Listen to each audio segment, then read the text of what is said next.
My name is Jess Molina, and I welcome you to the Smart International Internship Opportunities webinar. Today's presentation will be from Dr. Coit Henley and Dr. Marcus Smith, the Deputy Program Managers of the SMART program. So again, thank you for joining us, and I'm passing the mic to you, Coit. Great, thanks, Jess. Yeah, so as just mentioned, I'm Dr. Coit Henley. I'm one of the Deputy Program Managers for SMART. I'm a material scientist by training, and I'm excited to share this opportunity that they've created over the last couple of years with you all. So we're going to talk you through what the international opportunity is, where we're going to be, where you can apply to complete your research for next cycle, what the process and timelines are, give you some general guidance on what we're looking for from proposals and from your application. And then we'll hear from some of our interns from this past summer cycle to share their stories. You can see the kind of work that you'll be doing at these sites should you be selected. So that we can go to the next slide. Right. So this is an international internship opportunity for you all. So this would be in lieu of an internship spent at your facility over the summer, where instead you would go to one of our international partner sites. And we'll talk a little bit more about that as we go through here. So first, we want to talk through the eligibility. So you have to be in phase one.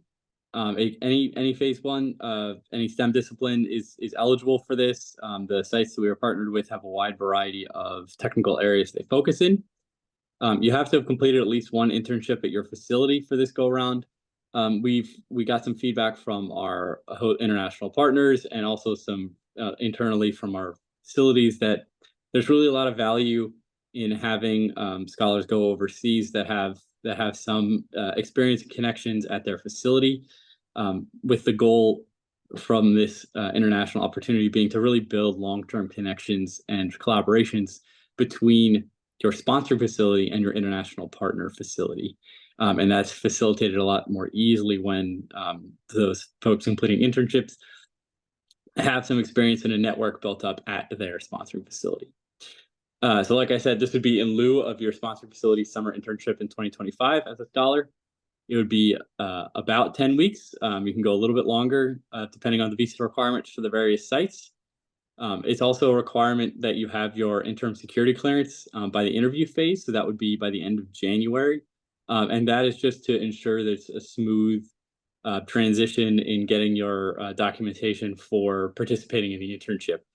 Again, that's a lesson learned from our last cycle through. It's just a lot simpler for your facilities and for your hosts internationally if we have that at least interim clearance processed already.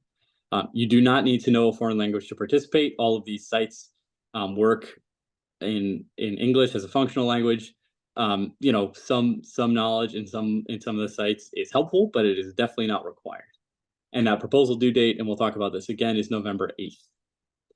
So the benefits for you as the scholar and some of our intent for creating this opportunity in the first place is helping you gain a global perspective and move forward DoD innovation. And so the DoD actually has a pretty significant presence in the international S&T space.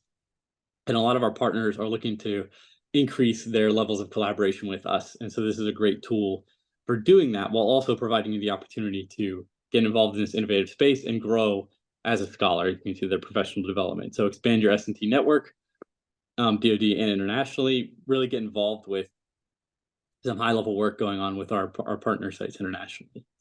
And like I said, one of our main goals for this program as a whole is building and sustaining these partnerships between our DoD labs and our allied partners, particularly in critical technology areas. So as you look through the call for proposal and the sites that are hosting us, you'll see a lot of overlap between their specialty areas and with the DoD critical technology areas. And then finally, traveling and living somewhere overseas for 3 or 4 months is a pretty unique experience and opportunity to get some awareness of how other countries live and work, how other cultures work, and grow personally as both technically and in some your soft and sort of human skills. And for all of this, it's really critical that you coordinate with and get that support from your sponsoring facility and buy-in from your sponsoring facility in the goals of this program of building and establishing and maintaining that collaboration. So next slide, please. So these are our four partner sites. I'm not going to read through in detail all of them. I'll give you some general overview of what they're all about. So first is the Von Karman Institute for Fluid Dynamics, which is in Belgium, just outside of Brussels. It's primarily focused on sort of an educational science perspective, almost like a university. It specializes in all things fluid mechanics. So that can be hypersonics, that can be aerospace, that can be turbo machinery, and that can be things like really unique metal flows, fluid interactions, that sort of thing.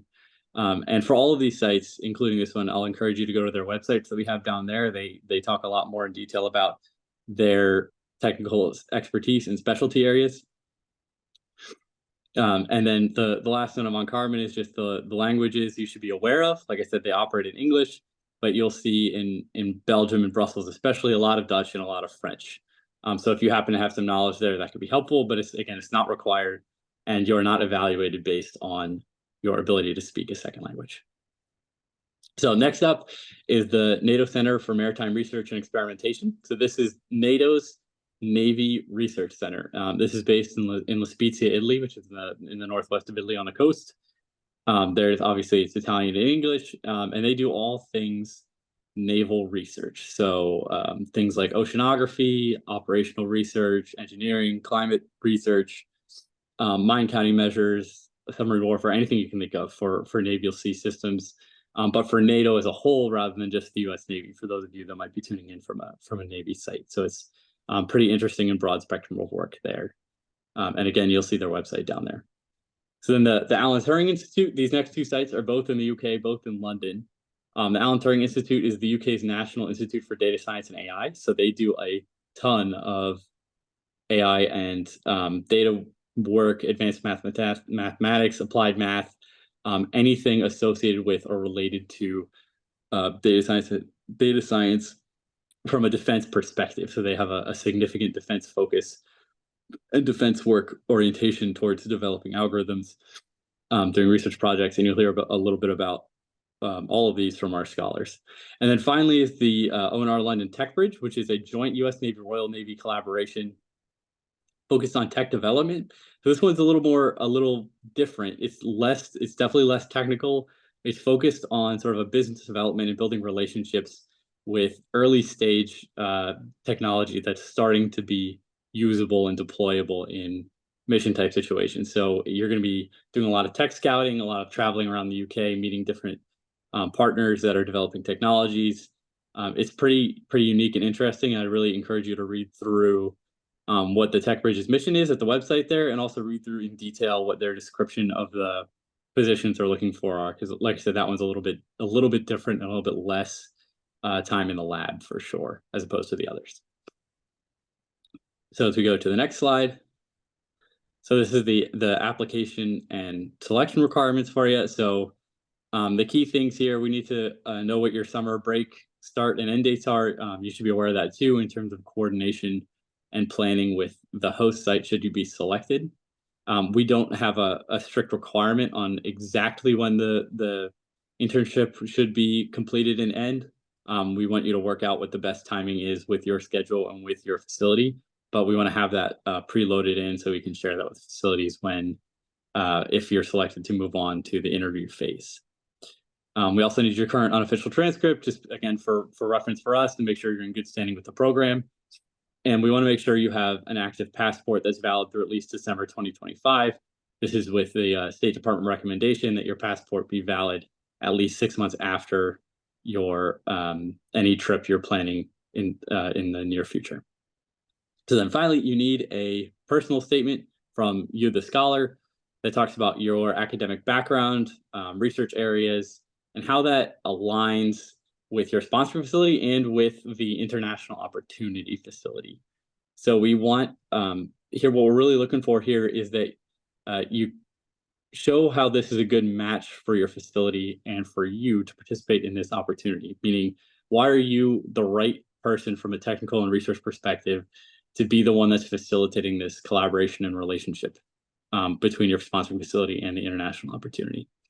And as well, built in there, as you can see the last bullet point, we would anticipate you talking us through what the benefits are for you and for your SF as a result of that long-term collaboration. Okay, so here's the next slide. So the other thing we need is a letter and some support from your mentor and supervisor. So the support letter is from the facility's perspective, which we really would prefer to see coming from a mentor, talking about the mission and research at your SF, how that aligns with the international opportunity, why, again, that from their perspective, why you, the scholar, are a good fit for this opportunity and can be that conduit for the collaboration between the sponsor facility and our partner. How your SF is going to leverage that connection to advance their mission. What their management plan is for you when you're overseas. We don't want them to just send you and not talk to you for 3 months and then you come back. We really want it to be an active engagement from the facility on as well, again, to make sure we're doing the best we can to foster that collaboration between your facility and the international facility. We also want a signature from your supervisor and your mentor, just to within your chain of command, because we want to make sure that your facility beyond your mentor has good awareness that you're going to be traveling overseas. We've seen in the past some facilities find out, or after the fact, we said, hey, congratulations, your scholar was selected for this international opportunity. And that was a surprise to some of the leadership at the command, a pleasant surprise, but still we want to make sure there are no surprises from your command structure that you are potentially going overseas as part of your SMART degree. So that's the requirements from you and your mentor and your facility. And with that, I'll pass it over to Marcus to talk through the selection process and introduce some of our scholars. Yeah, awesome. Thank you, Coit. So Marcus Smith here. I'm the other deputy program manager for the SMART program. And like Coit mentioned, I'm going to talk you through just some important dates as well as next steps. And so you see at the beginning, we've already released the call for proposals. The most important date on this timeline, November 8th, you have to have your full proposal submitted in the Scholar portal by November 8th. Fast forward, come January, down selections will be made, interviews will be conducted, and down selections will be made. It is very important to note around this time, the internship request ask also opens. And if you're being considered for an international internship, you should wait to do this. Come February of next year, you should be notified if you were selected. If you were or were not selected, you'll be notified by February of next year. We'll then set up an opportunity for virtual meet and greets with the various research sites. At that point in time, if you are selected in March of next year, your internship request is due at that point in time, and then the summer internship takes place May or June of next year. Next slide. And so, okay, so let's fast forward, project into the future. What happens if you are selected? The first thing, we will set up a mandatory introductory webinar. So essentially a kickoff to the internship to inform you on a number of things specific to your cohort and the potential research site. We'll ask you to determine the internship. Must be 10 weeks, but there's a little bit of flexibility there. Of course, not all academic calendars are the same. And so we ask you to determine what that length will be and make sure that it is acceptable with your research site and, of course, your academic institute. Then, some things to begin to look into your travel planning, coordinating your planning. Of course, during the introductory webinar, there's an opportunity for you to meet others that will be participating in the internship with you, specifically at your site. So it may be a good opportunity to see if you can plan travel arrangements together and potentially housing. We highly recommend you to get travel insurance while you're away. And then the last piece, of course, is consider the location in which you will reside for those few months while you're at your international site. And a thing to note here, during your meet and greet and following, there will be opportunity for the research sites to provide you tips and suggestions for housing and things of that nature. Next slide. And so this is my last slide. So just a couple of tips for you all as you are putting your proposals together. One, the holidays are approaching, so it is a great idea to start having these conversations with your sponsoring facilities now to be able to one, get that letter of support, letter of recommendation from them, and to potentially be able to get feedback from them on your package. It is important that you ensure that you have completed all sections of the proposal, because if it's incomplete, it will be disqualified from consideration. Make sure you do your due diligence. We provide the website links for the various research sites. Google is your friend. Jump out there, see what else you can learn about these research sites, and just see and make sure that you understand how they could potentially align with your research, and more specifically, just how they could align with your sponsoring facility. And that brings up, the next point. Make sure within your proposal, you're able to demonstrate these things, how this internship could complement your academic pursuit, your research goals, as well as be very complementary to your sponsoring facility. Last couple, consider your skills, academic and professional, and make sure that you're able to speak to those as you're putting your proposal together, and just highlight again how this could be of benefit. And then the last thing, I mentioned this a little with one of the first bullet points, lean on your mentor, right? They are there to help you. So ideally, and I would ask now, tell your mentor you're considering applying for this and would love their feedback as you, just before you submit your final proposal. And with that, I will hand it over to some of our scholars to give some testimonials to last year's summer internship. First of which is Luke, who attended the Von Karman Institute in Brussels.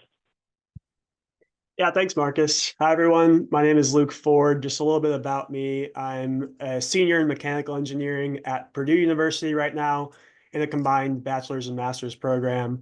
I'm from the Chicago suburbs, and my sponsoring facility is the Air Force Test Center at Edwards Air Force Base. So like Marcus mentioned, I was at the Von Karman Institute in Belgium this past summer, and my project was analyzing the effects of turbulence on turbine blade aerodynamics. So one of the departments at Von Karman Institute is turbo machinery and propulsion, so all things engine related. So this was kind of a project focused on gas turbine engines and specifically turbine blades. So the goal of my project was to analyze the impact of different turbulence levels on the aerodynamic efficiency of the turbine blades, again, for gas turbine engine applications mainly. And the way that we did that was we used wind tunnel measurements with hot wire anemometry and pressure probes, and did some data post-processing in MATLAB. So this was a very hands-on research project. And you can see the image in the bottom left is a graphic of our wind tunnel that we used. We used a turbulence grid to generate turbulence upstream of the blades.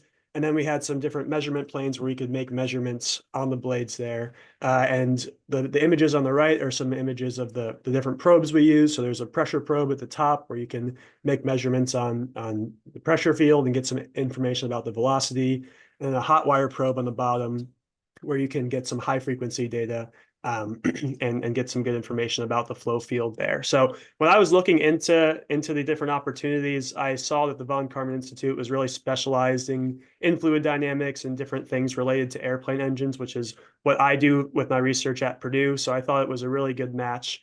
And I would really enjoy the experience of getting hands-on research experience that could really help me in my master's to push myself to a higher level of research. I found the culture at Von Karman Institute was really cool. It accepts people from all over different NATO countries.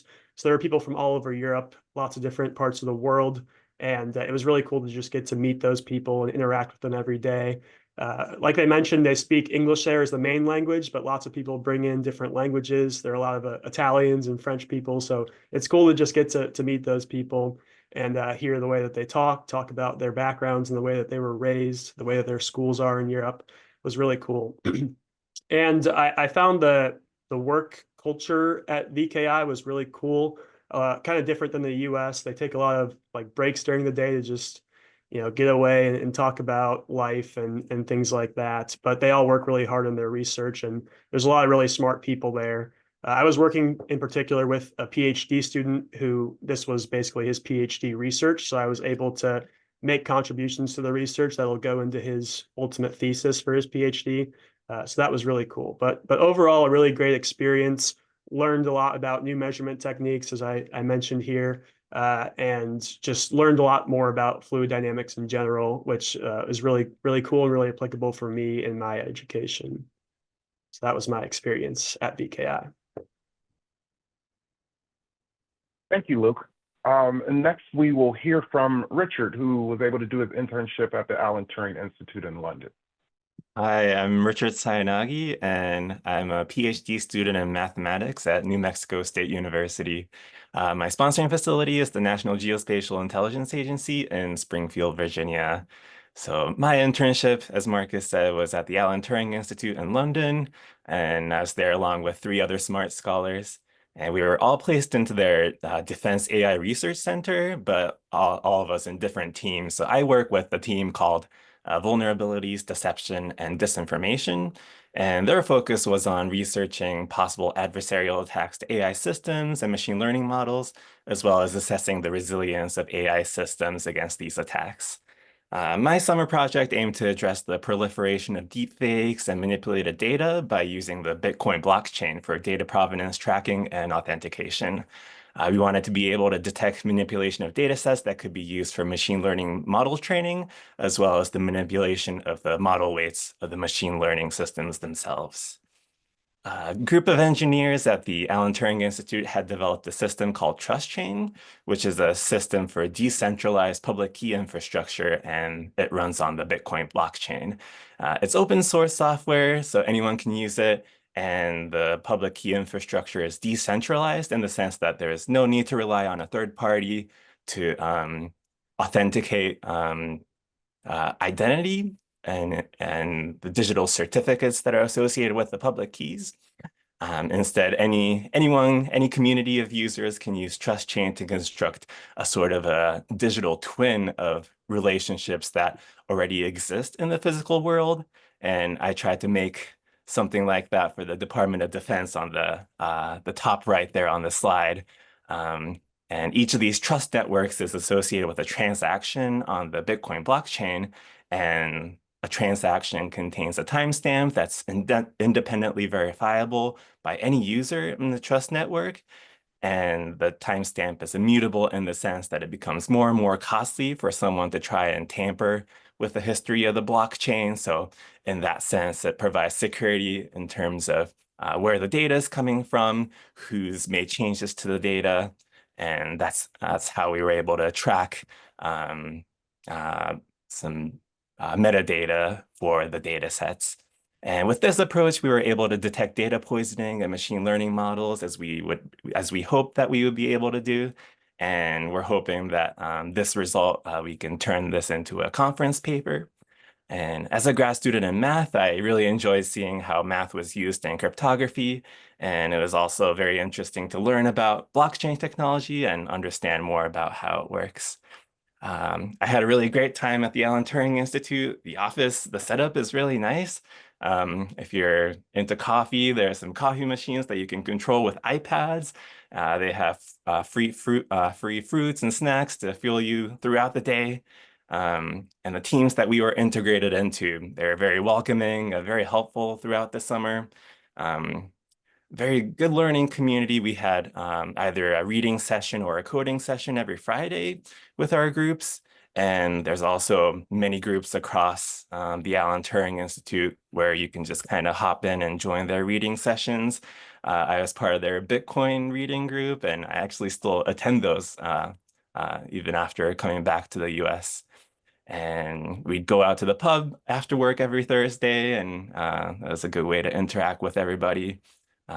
Great opportunity for learning about really cool things going on in the artificial intelligence sphere, and it was a great way to spend the summer. So yeah, that was my experience. Awesome. Thank you, Richard. And next we will hear from Juliet, who attended London Tech Bridge in London. Hi, thanks, Marcus. Hi, everyone.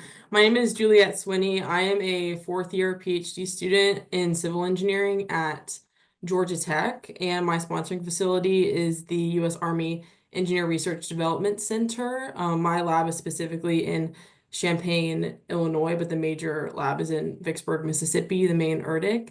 So I was with the London Tech Bridge this summer, which definitely I would say of the four sponsoring facilities is kind of, or the four internship opportunities was the oddball from the standpoint of I didn't really do technical work. I was more in a business-like setting within the Royal and US Navy. So the job of a tech bridge is to kind of sit between industry and your military service members and labs. So the tech bridge job is to offer a place for small companies or startups to meet with US and UK government officials and have a place to meet that isn't behind a wire fence or the intimidation that comes with the military. So our office was in just a normal, centrally located London building, and we had companies come in and out all summer to talk to. And so I think with my slide, I kind of broke down the innovation pipeline type of methodology we followed, and then examples of the type of stuff I did this summer to better explain what a tech bridge is. So we always start with sourcing problems, and that can be from the US Navy or the Royal Navy. So you can see there's a picture of service members on a some sort of boat or ship. And so part of the internship opportunity was going on site to, I went to a naval base in Plymouth, England, which is the far west side of England. And then we also were able to go on an aircraft carrier, the Prince of Wales, which was a really awesome opportunity, and talk to service members.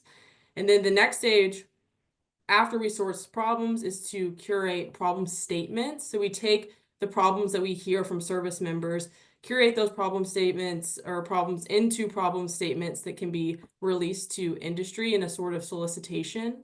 And then industry, and that can be anyone from academia to a one-person startup that has some sort of idea that could solve the problem that we released to the public. And then we have certain industry events. One of them is called TN Tech that me and my fellow Smart Scholars this summer hosted, where we bring in different industries to our main location, and then also invite government entities to come and listen to the proposals from different companies. So that's a big part of what I did this summer. The other part is discovering technology. So that means going to trade shows, air shows in the UK and also in other NATO countries, which is really cool. There's a huge one called the Farnborough Air Show, which has like 5,000 vendors, and they test actual planes. Like Boeing has a whole show. So that was really cool. The other part is the next stage is incubating different products. So after we see technology or hear from different companies, we figure out if there's prototyping or if what stage of technology development a company is, what stage they're at. And so you can see these are two different prototypes that I actually got to see in person this summer. One of them is an energy harvesting apparatus, a deployable one. So like it's a wind turbine solar panel type thing that could be deployed in a remote environment. And then the one on the picture on the bottom is an anaerobic digester system that I got to visit in Somerset, England, which if any of you have heard of Glastonbury, that is where Glastonbury is. So I got to go there in England. And then the last stage is transitioning the technology, which is the ultimate goal of the tech bridge. It's to source problems, figure out a solution, and then transition that solution to a military partner. And so you can see here some service members with a VR headset. And this is a product that was developed by a very small startup in the UK to do barge training for service members. Instead of doing large scale simulations, they're able to do training via a VR headset that costs $10,000 versus your multi-million-dollar large scale setup. So that's a lot of what I did this summer, kind of all over the place. A lot of travel within the UK, which I really enjoyed. I got to work alongside US and British counterparts from the standpoint of active duty service members, as well as just research engineers. And that's from later stage engineers as well as British engineers who I got to work with who were similar to my age.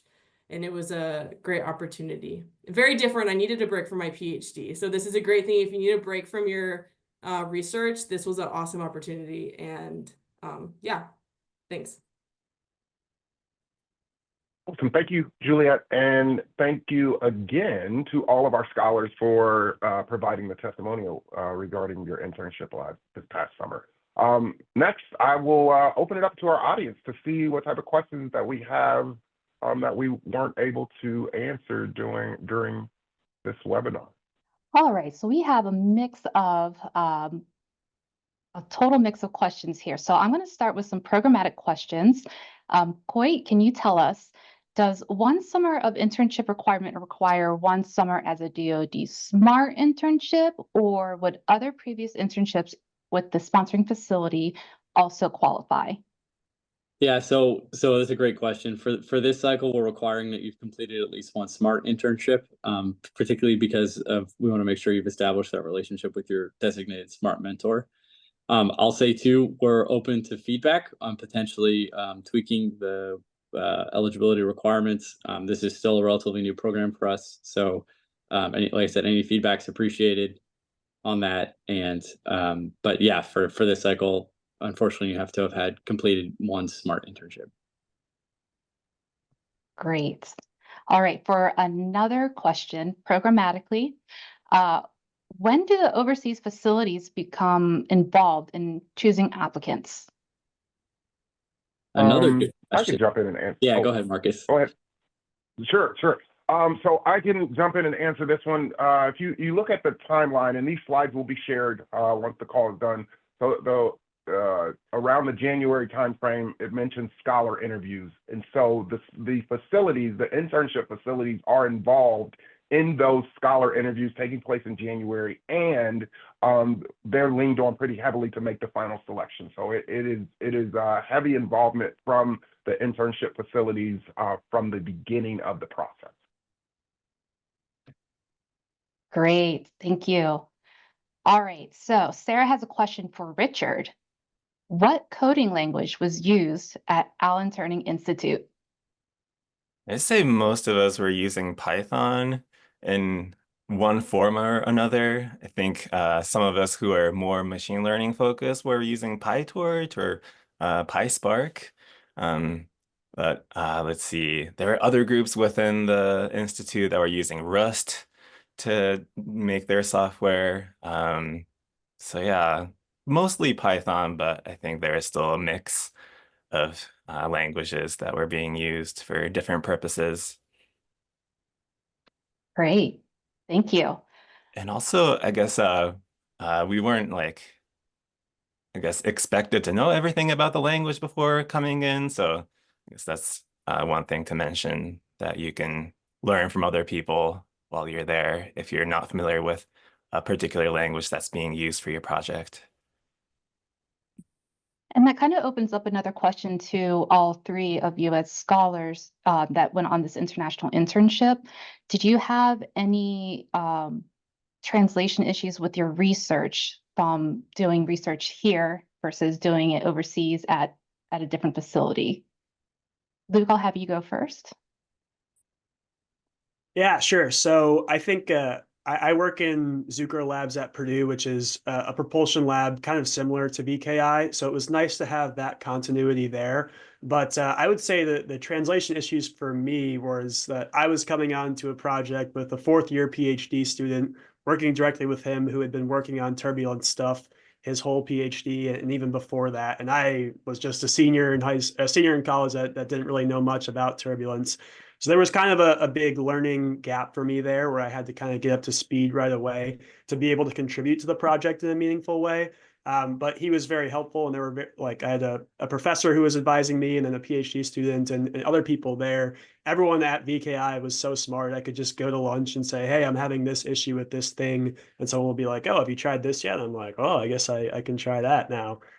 So I think for me, the research was pretty similar to the stuff that I'm doing at Purdue, but the learning gap there was difficult at first, but with all the support system there, it was pretty easy to overcome by the end of the summer. I would say the work style and like just the culture of work there is a bit different than research here in the US. You know, like I mentioned, they like to take lots of breaks and you know, just go a little bit slower during the day, but they still work hard when they're not on breaks. And that was a different adjustment for me. But research wise, like I said, just kind of the learning gap was tough at first, but overcoming that was okay because of the support around me. Thanks, Luke. Richard, did you experience anything like that? Let's see. So for me, the research that I do at my institution is very like pure mathematics, and it doesn't have immediate application. So what I did at the Alan Turing Institute is quite different from my research area in school, but it still had some sort of loose-ish connections to the cryptography and the Bitcoin blockchain that I was working with. I think some of the other smart scholars, though, they were doing machine learning for their PhD work, and that translated really nicely into their work at the Alan Turing Institute. So yeah, varying levels of translatability, but yeah. Awesome. Juliet, how about at the Tech London Bridge? Yeah, so I guess my experience is different because I wasn't doing research, but I will say I come from an Army lab, and the Tech Bridge is affiliated with the Navy. So if you have any experience with the government, you know about the acronym situation. And so it was definitely me getting exposed to a new acronym and new vernacular, but I took that as a positive and a unique experience for me to get exposure to not only the US Navy, but an international Navy. But that was definitely my biggest challenge, which it would be anyone's challenge, just switching from a different military. So yeah. Yeah, makes sense.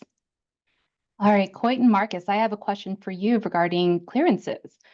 Joshua asks if we currently work on the civilian infrastructure side of the DoD, which doesn't require secret or top secret clearance, would we need to get a secret or top secret clearance for the internship, or are there opportunities that don't require the higher clearance? So you would not be required to get a clearance for this opportunity.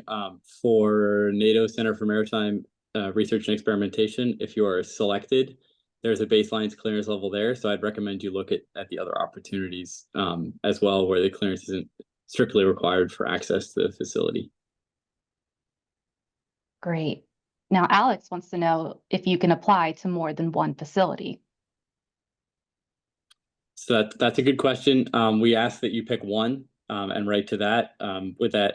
With bearing in mind that the importance of really expressing the alignment between your research and the facility's research. We think they're mostly different enough that it's important to pick one and really make the case why that one makes sense for your technical work.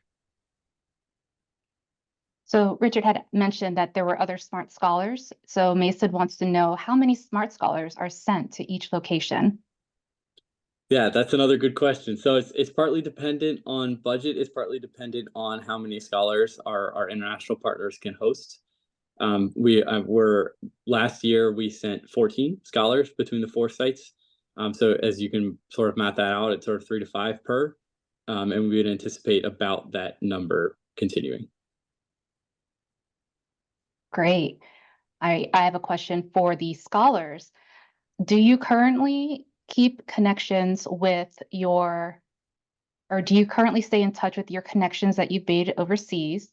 Or do you think you'll have to reach out to them in the future for any upcoming research? I'll go ahead and hand it to you, Luke.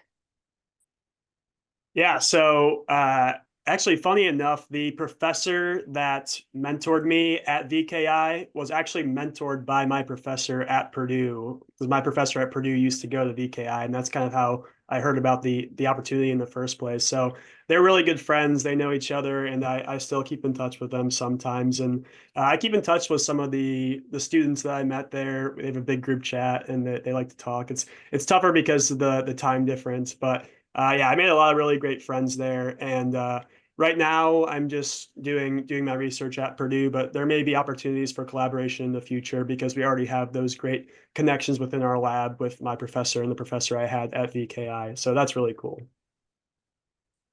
Thanks. Richard.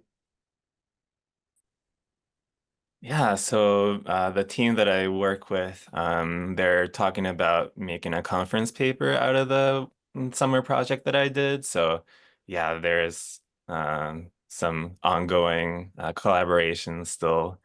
And yeah, I still attend some Zoom meetings from home. So and even with the time difference, and I get up at like 6 a.m. to attend some of those meetings, but it works out. That's cool. Juliet. Yeah, so one of the projects I worked on was sourcing the anaerobic digester, which I showed in my slide, and that has a lot of um, opportunity for forward operating bases, which is much more Army than Navy. So through that opportunity, I got to use my network with the Army to share that product as an international product.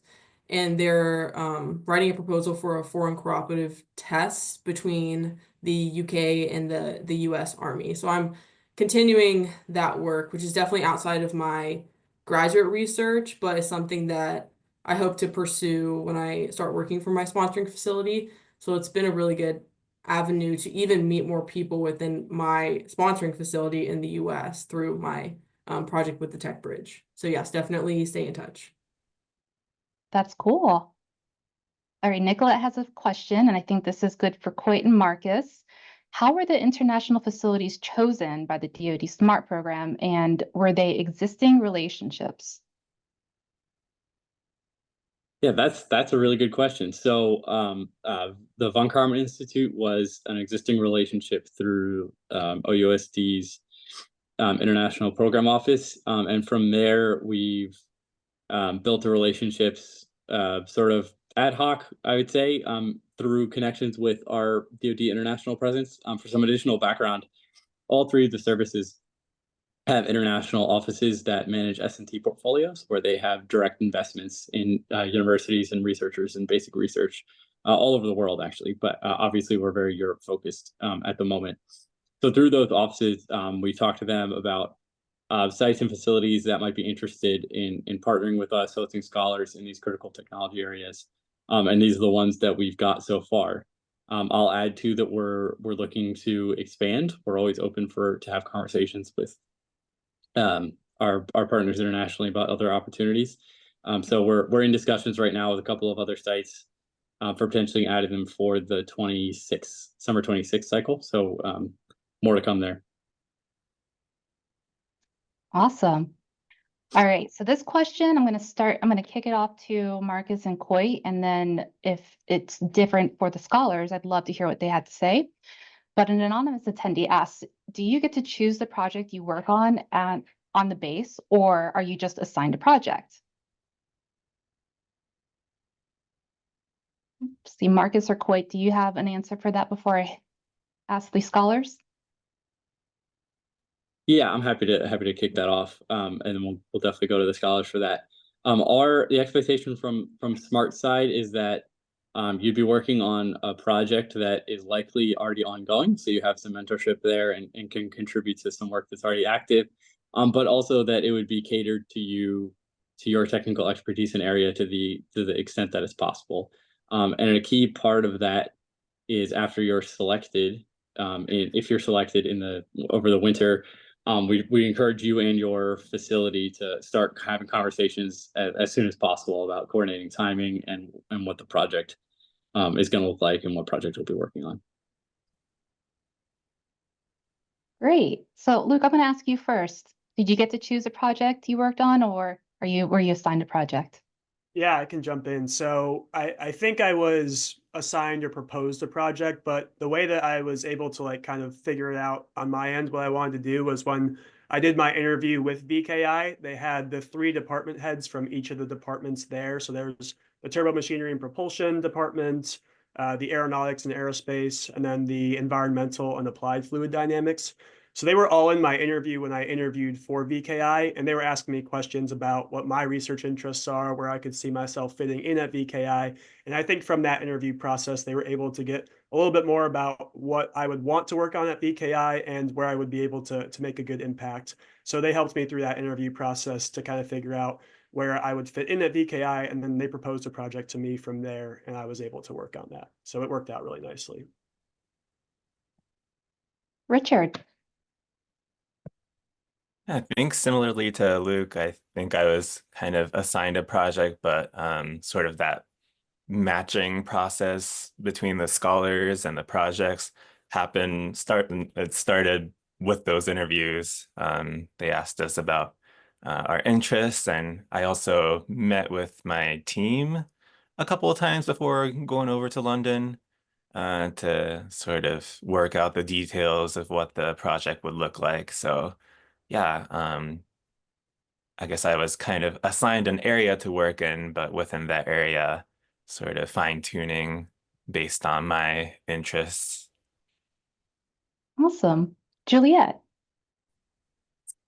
Yeah, so definitely not assigned anything. There were certain deliverables, as in we needed to host an industry event, and like that's it. That's what I had to do. We got to pick the topic, we got to source different things. So I worked a lot with my fellow SMART scholars as well as other kind of intern level people to do different things. And then each of us SMART scholars based off expertise, let's say. So I'm civil engineering. There was another SMART scholar who was a physics PhD, and then one other one who was a chemical engineering PhD. And so using our 3 very different experiences, we got to choose a company or a technology that we found interesting, and then look into companies within the UK, visit with those companies, and figure out a good candidate technology within the different field that we were interested in to present to the UK and the US Navy. That was like our individual deliverable, but there was a lot of work that we did together, which I really enjoyed because I don't get to work with different PhD students in different engineering disciplines really ever. So that was a really interesting opportunity. Awesome. So Coy, question from Mason. He wants to know, for the NATO Maritime Center, can you share any examples of the research that any of the SMART scholars did last summer? Yeah, we'd have to go. I'd have to go back and look and talk more in detail. But the one that I remember that comes to the top of my head was looking at sensor work for mine detection. And unfortunately, right now I don't know if I can tell you more details than that. But I'd say reach out to the OSD mailbox, and we can share you some previous examples of what the kind of work that was done at CMRE past summer. Awesome. So we got a question asking, how many people applied for the internship last year? Yeah, another good question. So I think last year was about 70 applied. Like I said, we sent 14. But I'll add the caveat of this, again, this is relatively new. Last year we had gone from 1 site to 4.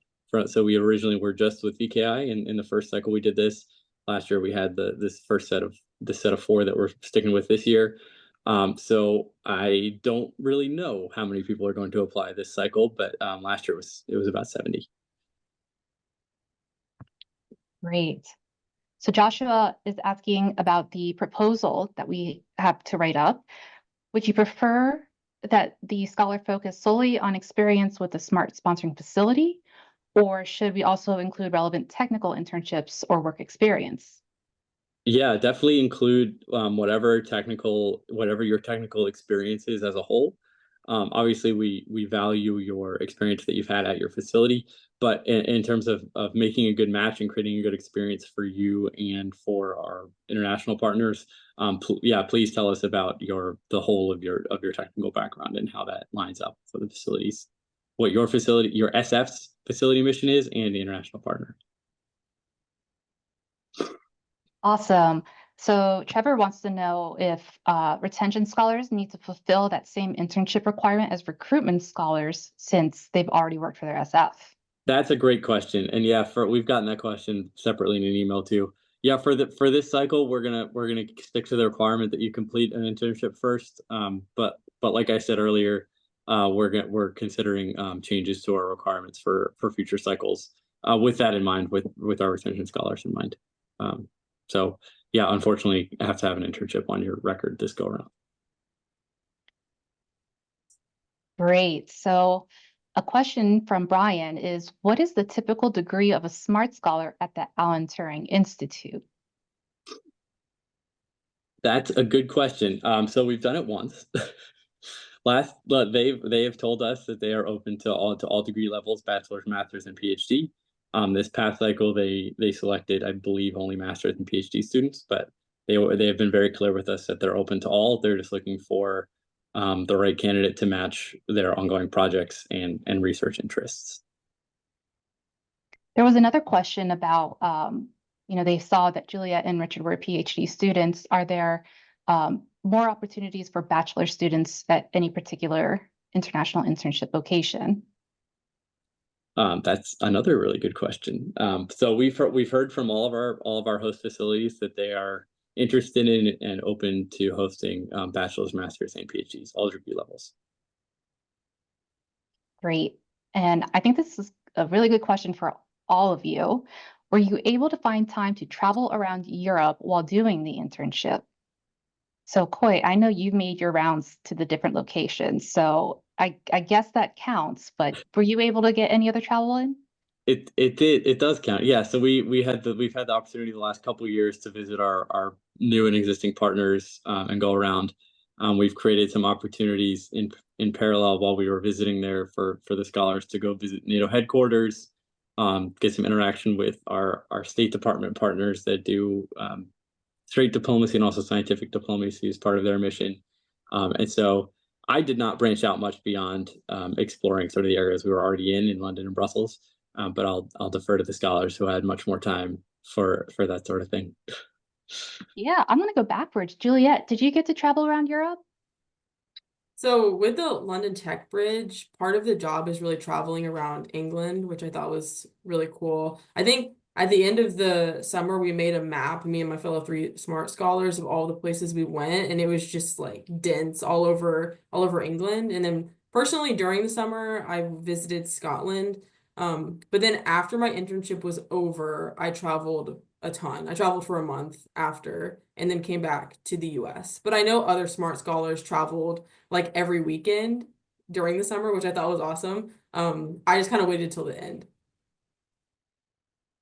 Richard, how about you? Yeah, I did some traveling to different cities in England as well as some other countries in Europe. I guess all of us who are doing internships in London and also in Italy were invited to Belgium during a week to visit the NATO headquarters and the US embassy there. So that was nice. And yeah, I have some friends in Europe. So I visited Germany, visited Norway. So yeah. Cool. And Luke? Yeah, I'm one of those people Juliet was talking about that was able to travel a lot. So it was really cool. Brussels is very centrally located in Europe, so it was really easy to get around places. I think I went to Madrid, Luxembourg, Copenhagen, Munich, Amsterdam, Prague. So it was really cool. And my facility was really flexible with like if my family came to visit once when we went to Munich and they gave me the Friday off, and it just took some communication with them. But yeah, it was really easy to get around in Europe, easy to take trains places or a quick flight. So it was really cool. That was one of the best parts of my experience. Obviously the work was great too, but it was really cool just living in Europe, being able to travel around a bit. And yeah, I had a great time. Awesome. All right, Coit, this next question from Joshua is something that you can answer. I noticed there's an option for a secondary site choice on the online portal. Could you explain how that works and in what situations it would typically be utilized? Yeah, so first I want to go back briefly to the previous question and say we had, of the 14 scholars we sent this year, 3 were bachelor students. So there are ample opportunities for bachelors with our partner sites. And second, for that's more of it in the case, in a sort of a rare case where there maybe aren't a lot of applicants for one particular site, and but they're still really interested in participating. We could potentially partner up there. But our expectation is that all the sites will have robust number of applications. Excellent, thank you. Let's see. Are there, and this is Nicolette who had asked about how our relationships came about with the international facilities. Mhm. Are there any other international facilities SMART is looking to partner with in the future? Yeah, definitely. So, like I mentioned in the previous answer, we're currently exploring some partnerships, particularly in the Indo-Pacific region, but also still within Europe, in some of our other critical technology areas.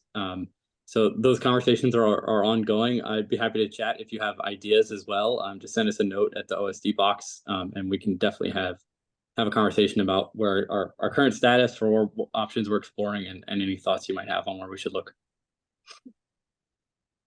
Awesome. Okay, so another question is, my project at the sponsoring facility hosts a system connected to the NATO CMRE facility in Italy. If selected, would I automatically be placed and cleared to work on that specific project? Not necessarily. I would say, as you've probably gathered from the information we sent in the webinar, having an existing connection, and if that's what you're interested in spending your internship working on, that's obviously pretty compelling. And for our goals here of giving you a professional development opportunity while building and sustaining collaborations with our international partners. But if that particular project is not well aligned with your personal professional goals, that's okay. You can work on potentially something else while you're at the CMRE if you're selected. Great. So, Coit, we have a lot of questions regarding retention scholars. There's one that came in for retention scholars who have already completed their internships. Did their sponsoring facilities treat it like a developmental assignment where they pay for ongoing salary and benefits? I know it will depend on the SF, but it would be nice to know how it's done in the past. In my SF, I will likely be asking how others have handled this. Yeah, that's a great question. Yeah, so we've had one retention per cycle. So we've had one go to VKI in 2023, and then we had one retention scholar this year as well. They've handled it. Each one has handled it differently. So the first go around, we've had one scholar handle it where their facility handled, just kept paying them the normal payments. They arranged all of their personal travel and lodgings outside of DTS. We gave them their internship support payments directly, like we would with any scholar that was traveling for their internship.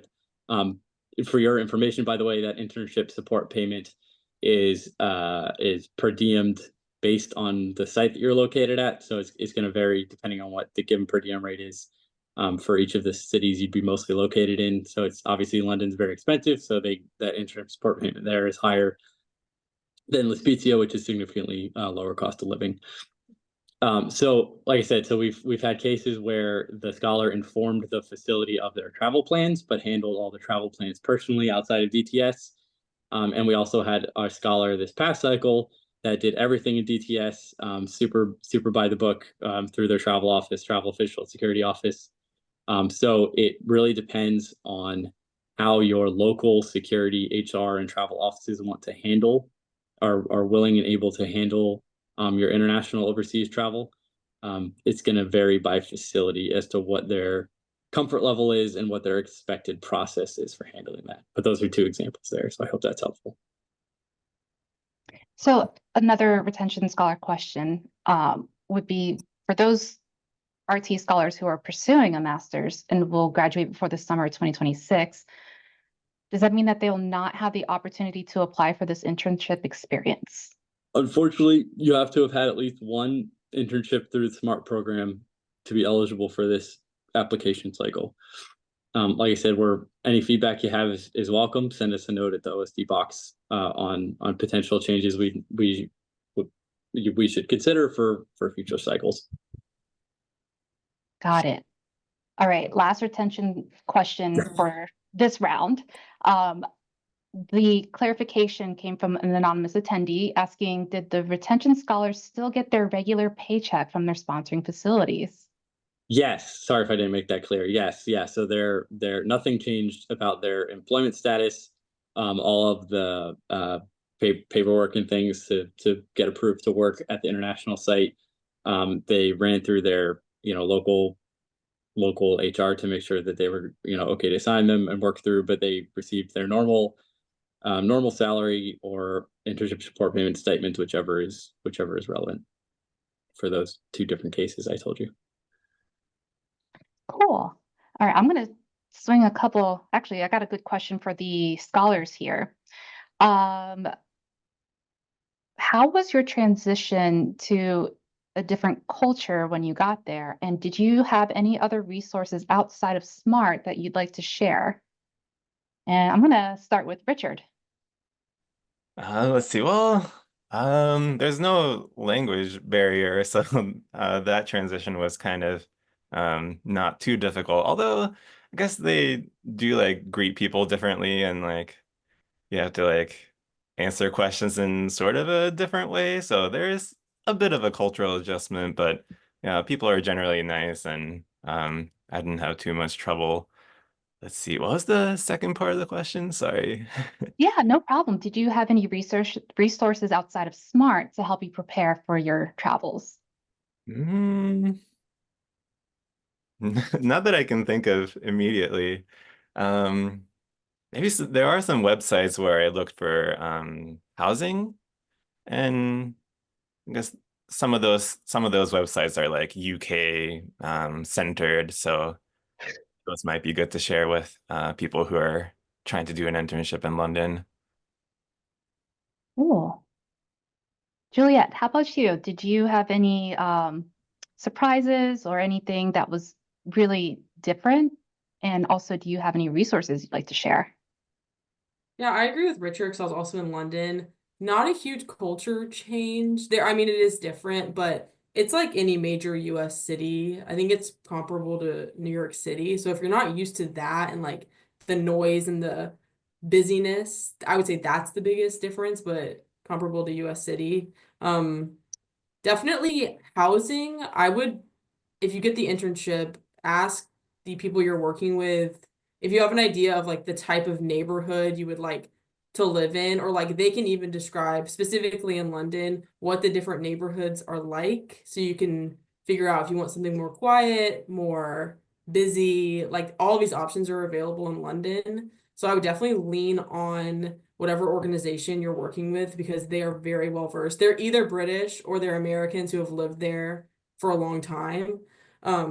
But otherwise, I didn't really have any external resources, but I think definitely the smart scholars within London leaned on each other. We had a WhatsApp chat immediately and we're messaging and meeting up. So I think that was really helpful because we had the Tech Bridge and the Turing Institute. So there were 7 of us there and we kind of staggered when we arrived. So some people were earlier, some people were later. We definitely leaned on each other. So that was great. Cool. Luke, what about you? Yeah, I would guess that Belgium probably has a bigger cultural difference than London for most people. But for me, the institution, Von Karman Institute, was very helpful for me in overcoming those cultural barriers. Right away, once I got accepted, the secretariat, who's just one of the administrative people at VKI, reached out to us and to all the smart scholars that were coming to VKI to make sure we knew everything about coming to Belgium and living in Belgium. She gave us a list of people renting rooms. So I found my housing through that, and it was affordable and good living conditions. So she was really helpful. She reached out to us anytime we were figuring something out about our travel or our experiences there. So that was very helpful at first to get my housing secured, my travel and everything like that. And then afterwards, once we got there, again, she was super helpful. She helped us to get like bus passes for the summer that we got like a student discount for it. And just the other people at BKI as well, all of the students there were super helpful in helping us to assimilate to the culture and get used to everything there. So I would say it's definitely a bit of a cultural difference coming from the US and living there, but the people at BKI were super helpful and helped me to overcome any of those cultural barriers. That's awesome. That is really cool that that was available to you. Um, all right, Coy, I know I said that I was going to round up those retention questions. However, we have had a handful come in Mhm. that just need a little bit more clarification Sure. about the previous internship. A lot of them want to know if they're retention and they haven't done an internship because it's not required for them as a retention scholar, Mhm. how can they be eligible to do this international internship? Yeah, so in those cases, send us a note to the Smart Box with the question and the details about your background and how long you've been a retention scholar. We understand that a lot of times we'll do internship waivers for retention scholars, depending on the circumstances. So I'd say with those individual cases, send us a note at the OSD box and we'll review it and double check things on our end. Great, thank you. Okay, so would traveling to other countries while overseas outside of the selected facilities country have a negative impact on clearance status? We can't speak to that. We're not security managers. We don't have that training or authorities. Um, if you're worried about that, I would ask your security manager at your site. Tell them what you're planning on doing, what you'd like to do. Do that with your mentor's knowledge as well. A lot of times, your mentors or supervisors at your facility can really help you with how to handle the relationships with your security managers or understand what their perspective is on risks of traveling things. So like I said, yeah, you're gonna have to work with your facility and their security folks. Great. This next question is one that's for Richard, but also Coy, you might want to follow up with this regarding the clarification of a facility that is more accepting of bachelor students compared to others. But Anton wants to know from Richard, did the Alan Turing Institute seem like they only selected PhD students, or did you know anyone who worked there that had a bachelor's?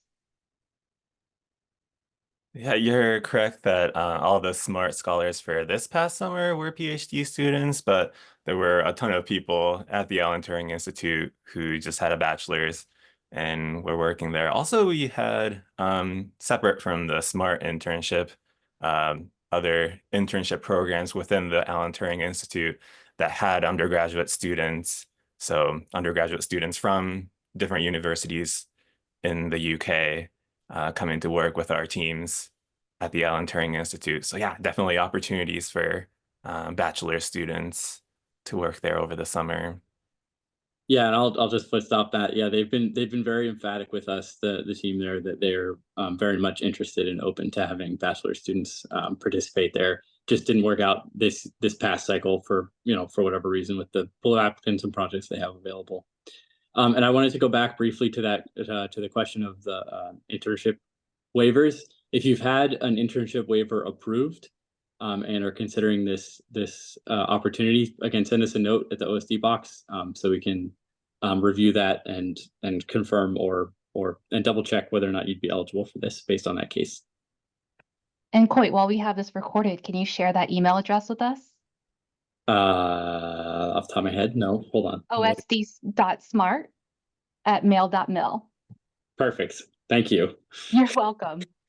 All right, I have another question from Joshua. How did you all manage your commute to and from work while overseas? And I'm going to start with Juliet. Yeah, so London has an incredible subway called the Tube. So I took that every day. One of the highlights of my day was the public transit in London. And then, like I said, I traveled all over England, and that was with their national rail. I never needed a car. I went everywhere via train. Europe is awesome, so trains. Richard, was it the same for you? Oh yeah, I agree with Juliet. Yeah, taking the tube every day was definitely one of my highlights of the day. And yeah, the rail system is great. Yeah. How about for you in Belgium, Luke? Yeah, so like I mentioned earlier, the Secretariat was able to get us, you can get a bus pass from Brussels to VKI because it's about maybe 30 minutes by bus from the center of the city to VKI. So you can get that for, I think it was only around $10 or $20 for the whole summer.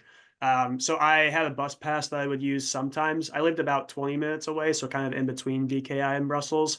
But I also got a bike off of Facebook Marketplace for like $50 when I got there. So I would bike when it was nice out, and then if it was rainy or I just didn't feel like it, I would take the bus. But public transportation system in Belgium super great, and bike friendly too, very bike friendly country. So I would mix it up between those two.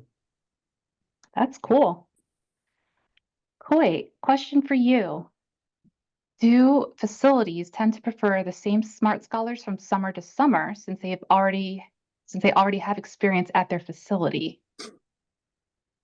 And so for this international opportunity, you can only complete one. And so that's exactly why we limit it to one round of participation. One, we want to make sure you're spending time in your sponsoring facility domestically here, building those connections and getting ready to make your transition into phase 2. And 2, to make sure that for each cycle, folks have a fair shot at getting this new experience, and that there's no advantage from folks that have maybe completed it successfully before. All right. So with CMRE, there's a question about the public transportation. Were you able to experience any of that when you were visiting that facility, or do you have any advice to give on that location? So I personally didn't visit there. Our other PMs did, but from what I understood on language, it was okay. Still, English was, you could get by. We got a lot of feedback from that team of they ended up having a lot of pizza and fish. See if you got to sort of get used to the dietary changes there culturally. And for public transit, there's a pretty good train system, and I believe there were buses there too that they mostly used for getting to the site. And it was a similar story from the other scholars that you heard from the other scholars of the site there is really welcoming. The team there had lots of recommendations on places to live, places to stay, good housing arrangements, and how to utilize the public transit there. They have a similar office to VKI Secretariat where they'll provide you resources on how to get around once you're selected. And to kind of bring up that CMRE location, a question came up as to, is there any additional insights that can be provided for CMRE, and do they take civil engineering? I would expect that they would be interested in civil engineering. Their mission set's pretty broad. You can see on their website and in the call for proposals the sort of wide range of projects that they're looking at, that they're interested in. Anything that's aligned with a naval mission, they're interested in and have projects going in. So I encourage you to read up and do your research on their website as much as you can about potential alignment there. Great. Now Joshua wants to ask Richard a question. Were most of the people working at the Alan Turing Institute in math and computer science, or were there also engineers? So for example, Joshua is an electrical engineer, but he works on design optimization programs with the integration of machine learning. Yeah, let's see. So for the SMART scholars that were there this summer, I think 2 of us were math and then 2 of us were engineering. So yeah, I think they consider people broadly, and if you had any experience with machine learning type stuff, then yeah, they'd definitely be interested in using your skill set. So yeah, it already sounds like you have more experience in machine learning than I did before the internship. So Let's see. One question for you, Coit. Actually, we just had another question pop up. Oh, if there are any scholars, are there any scholars that can be reached out to with questions about their experiences at CMRE? So I would say Yeah, potentially, I'd say if you have questions about specific sites and getting in touch with scholars, again, send us a note to that OSD email, and we can connect you with those folks. I'm sure they'd be happy to share their experiences and insight. The calendars just didn't work out to get one of them on for this call. And with having to, when you encourage the scholars to have a discussion with their sponsoring facilities, what kind of pointers do you have to give the scholars, or any tips on how that conversation looks? Anything you can provide for that critical conversation? Yeah, that's a great question. I'd be curious to hear from the scholars that have done that themselves here. But from our perspective, I'd say go into it with having done some homework on your end of how you think it makes sense for you professionally and personally to participate in this. Do some research on the sites beforehand so you can sort of communicate effectively to your mentor, supervisor, whoever you're speaking to at your command about what exactly you're proposing you do and why it's beneficial to you and to your sponsoring facility. But I'll leave it there and send it over to the scholars that any of them would like to chime in and talk about how their conversations went. Yeah, Luke, can I ask you? Yeah, sure. So I just kind of texted my mentor, and I'd thought about it before, just kind of how I was going to approach it. First of all, my mentor was very supportive from the start, and has always been like, if it's pro DoD, he's for it. So I just kind of came to him and said, "Hey, I'm really interested in this opportunity. I never got the chance to study abroad. This seems like a pretty similar thing where I could get some valuable experience and bring it back to my sponsoring facility." And he was super supportive the whole time. So I was just lucky to have someone that was really supportive for me.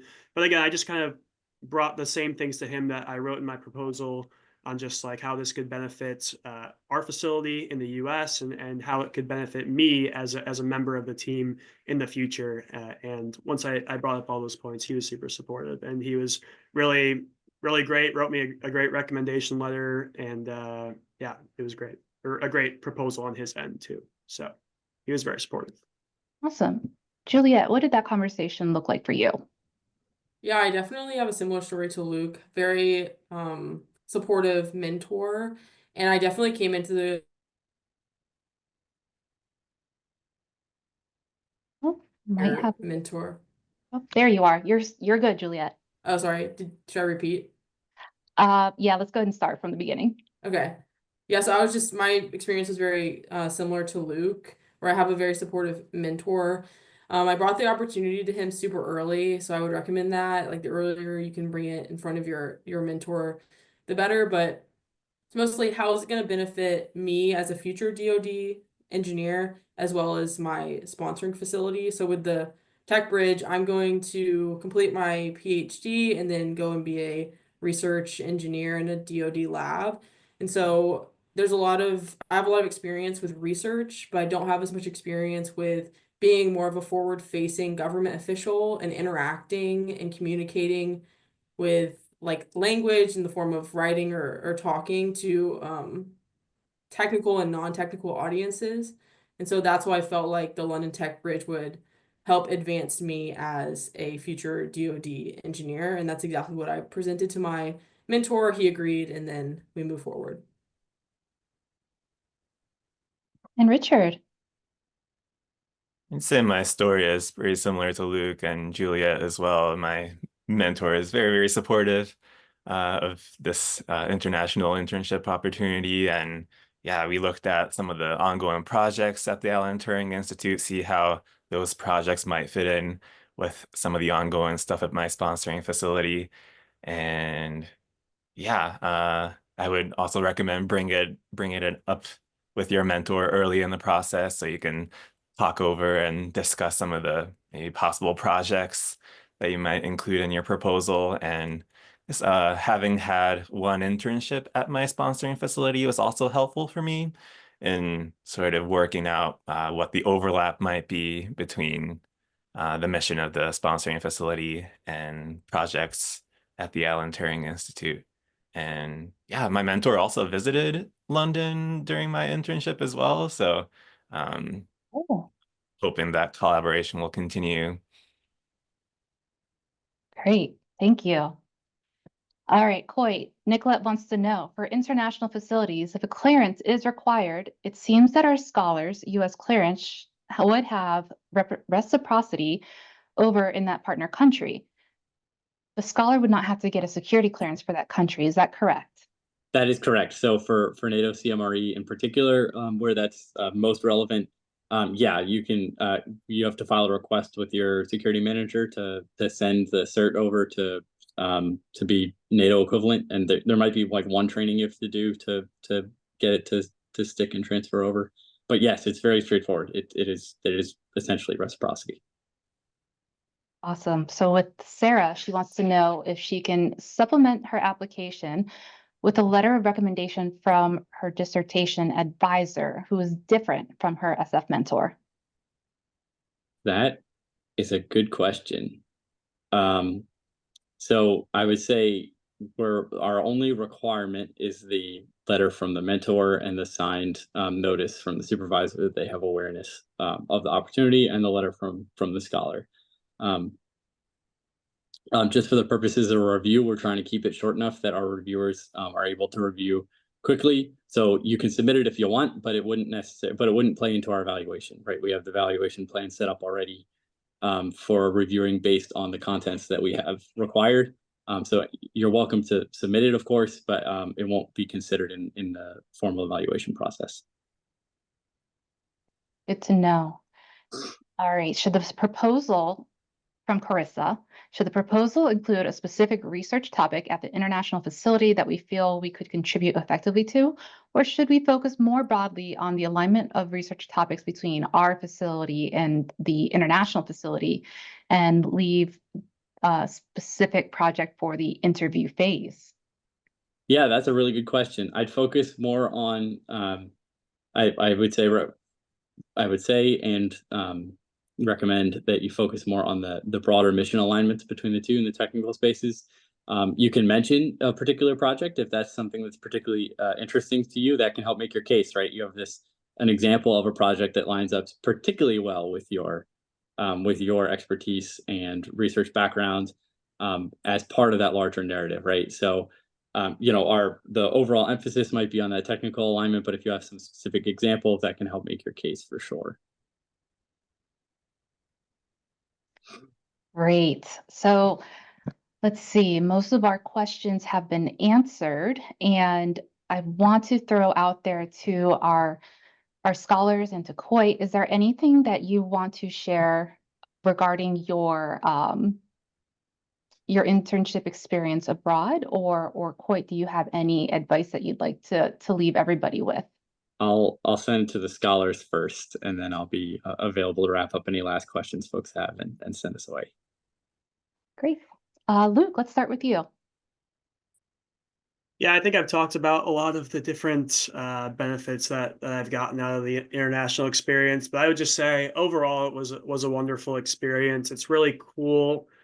Like obviously the work was great and an awesome part of my experience, but also just being in a different country, living there is completely different than traveling to a country just for a short time. So really cool to be able to kind of assimilate to the culture, to get to meet people from different backgrounds. Like I said, at VKI, it's a very broad range of people from all over Europe, and really cool to get to know them. So I would say it was a great professional experience to be able to work on the research that I did, and it'll help me in my master's and in my future career.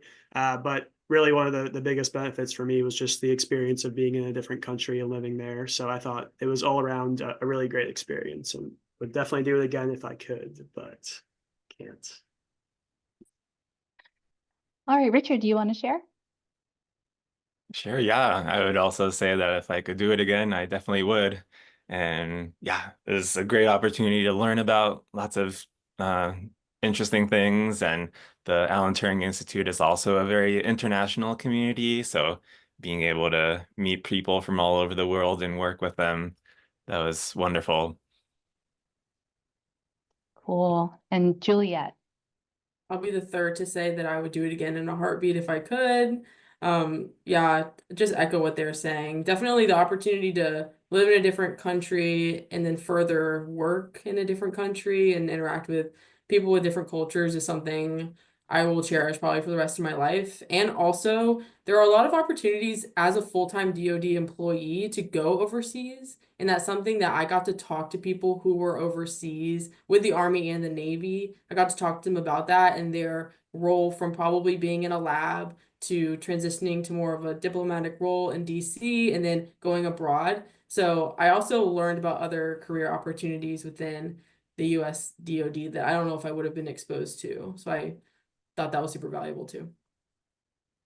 Yeah, and I'd also say just one more thing. I know Coit kind of mentioned it earlier, but there were a lot of other cool opportunities that we got from this program, like visiting the NATO headquarters, visiting the U.S. Embassy in Belgium, and also just meeting the other scholars from London and from Italy. All of them came to Belgium. Us at VKI, we got to present our research and what we were doing to one of the directors of a committee for NATO, which was really cool, and the director of basic research for the DoD. And we got to meet some really cool people and tour some really cool places. So there are a lot of other benefits, and the people at the SMART program definitely made us feel really valued while we were there. So that was really cool.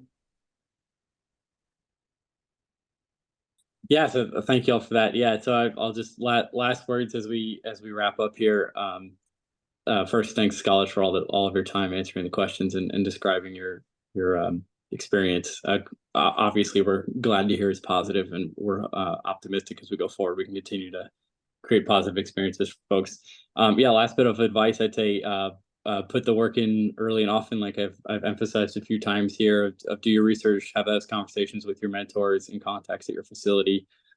And if you're not successful, I'd echo what Juliet said, and what I mentioned earlier is the DoD has a pretty significant international presence in the S&T space. If that's something you're interested in, explore what opportunities there might be outside of SMART at your facility, particularly as you transition to phase 2, to get involved there. Even if it's not something like a program officer where you're traveling and living overseas, a lot of our sites have existing international partnerships or are parts of international S&T communities in their areas of expertise that they participate in regularly. And so you, as a subject matter expert in your research area, could participate in those meetings and committees, travel overseas in those respects.